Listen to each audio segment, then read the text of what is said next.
তো একাইনোডার্মাটা বা যেটাকে বলা হচ্ছে কণ্টকত্বকী প্রাণী, তো এটা প্রাণী জগতের একটা হচ্ছে গুরুত্বপূর্ণ পর্ব।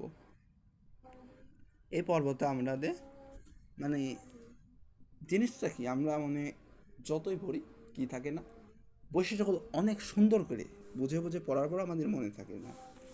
তো আমার মনে হয় যে বৈশিষ্ট্যগুলো ছন্দের মাধ্যমে পড়াই ভালো। যদি ছন্দের মাধ্যমে পড়ি তাহলে জিনিসটা আমাদের সারা জীবনই মনে থাকবে। তো প্রত্যেকটা ইয়েরে আমি ছন্দ বার করছি, ছন্দ মাধ্যমে মনে থাকবে। তো Porifera, Cnidaria, Platyhelminthes, nematoda, mollusca, Annelida, arthropoda, প্রত্যেকটা ছন্দ দিয়ে ভিডিও বানিয়েছি। আজকে বানাবো হচ্ছে একাইনোডার্মাটার ভিডিওটা। তো ছন্দটা আমি বানিয়েছি, সেই ছন্দটা হচ্ছে 5 7টা 5 7টা হকার ছিল মসজিদে। ওকে, ছন্দটা হচ্ছে কি, 5 7টা হকার ছিল মসজিদে। পাঁচের প দিয়ে মনে রাখবো, এরা হচ্ছে কি পঞ্চ অরীয়, এরা কি পঞ্চ অরীয় প্রতিসাম্য, এরা হচ্ছে পঞ্চ অরীয় প্রতিসাম্য। কি, তো পাঁচের প দিয়ে মনে রাখবো এরা হচ্ছে কি পঞ্চ অরীয় প্রতিসাম্য। আরেকটা জিনিস মনে রাখবো যেটা এই পর্বের অত্যন্ত গুরুত্বপূর্ণ বৈশিষ্ট্য, এই পাঁচের প দিয়ে মনে রাখবো এদের কি পানি সংবহন তন্ত্র থাকে, এদের কি পানি সংবহন তন্ত্র, এদের কি পানি সংবহন তন্ত্র থাকে। এটা একটা অত্যন্ত গুরুত্বপূর্ণ কথা, এমসিকিউতে আসতে পারে যে কোন পর্বের প্রাণীদের পানি সংবহন তন্ত্র থাকে।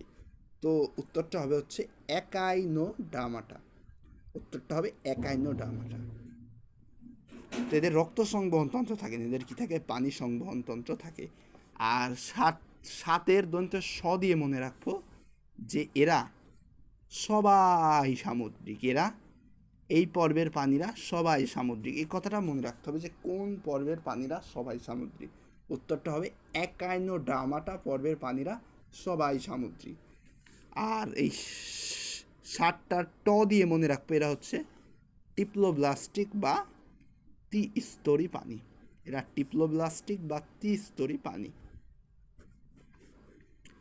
তো হকারের হ দিয়ে মনে রাখবো এদের হচ্ছে হিমাল, হিমাল ও পেরিহিমাল তন্ত্র, এদের হচ্ছে হিমাল ও পেরিহিমাল তন্ত্র সংবহন তন্ত্রের কাজ করে, এদের হিমাল ও পেরিহিমাল তন্ত্র সংবহন তন্ত্রের কাজ করে।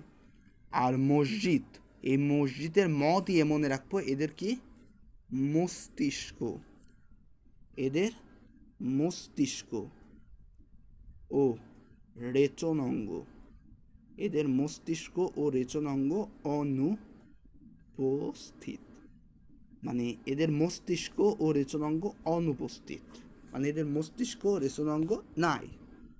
ওকে, আর এক্সট্রা করে একটা জিনিস মনে রাখবো যেটা প্রত্যেকটা পর্বেরই লাগবে, সেটা হচ্ছে কি লার্ভা দশা। ঠিক আছে, এক্সট্রা করে একটা জিনিস মনে রাখবো, সেটা কি লার্ভা দশা, করে মনে রাখবো হচ্ছে লার্ভা দশা। তো একাইনোডার্মাটা পর্বের মানে মোটামুটি 4 ধরনের লার্ভা দশা দেখা যায়। একটা হচ্ছে বাইপিনারিয়া, বাইপিনারিয়া, বাইপিনারিয়া, অরিকুলারিয়া, বাইপিনারিয়া, অরিকুলারিয়া, অফিউকিটাস, অফিউকিটাস, আর একাইনোকিটাস, একাইনোকেটাস। তো বৈশিষ্ট্যগুলো যদি সুন্দর করে প্রথম থেকে সাজায় তাহলে বলতে হবে যে হচ্ছে একাইনোডার্মাটার বৈশিষ্ট্য, এরা পঞ্চ অরীয় প্রতিসাম্য, এরা পঞ্চ অরীয় প্রতিসাম্য, এদের পানি সংবহন তন্ত্র থাকে, এরা সবাই সামুদ্রিক, এরা ত্রিস্তরী প্রাণী, এদের হিমাল ও পেরিহিমাল তন্ত্র সংবহন তন্ত্রের কাজ করে। তারপর হচ্ছে এদের মস্তিষ্ক ও রেচনাঙ্গ অনুপস্থিত। তো এদের জীবনচক্রে বাইপিনারিয়া, অরিকুলারিয়া, অপিউকিটাস, একাইনোকিটাস লার্ভা দশা বিদ্যমান। আর যদি উদাহরণে যাই তাহলে হচ্ছে সমুদ্র তারা। সমুদ্র তারা, তারপর হচ্ছে সমুদ্র তারা, একটা হচ্ছে সমুদ্র তারা, সমুদ্র শশা। তো এগুলো হচ্ছে এই একাইনোডার্মাটা পর্বের উদাহরণ। তো এগুলো জানতে হবে। তো এদের কি থাকে না, এদের রক্ত সংবহন, এটা মনে রাখতে হবে যে এদের রক্ত সংবহন তন্ত্র থাকে না, এদের রক্ত সংবহন তন্ত্রের বদলে এদের কি থাকে, পানি সংবহন তন্ত্র থাকে। এটা হচ্ছে একটা গুরুত্বপূর্ণ কথা। তো এদের কি থাকে, এদের হচ্ছে মস্তিষ্ক ও রেচনাঙ্গ থাকে না। তো এতটুকু মনে রাখতে হবে। এতটুকু মনে রাখলেই মানে এই পর্বগুলো প্রত্যেকটা জামা জামা করতে হবে, কারণ এই পর্ব থেকে মেডিকেলে বিভিন্ন এমসিকিউ আসে।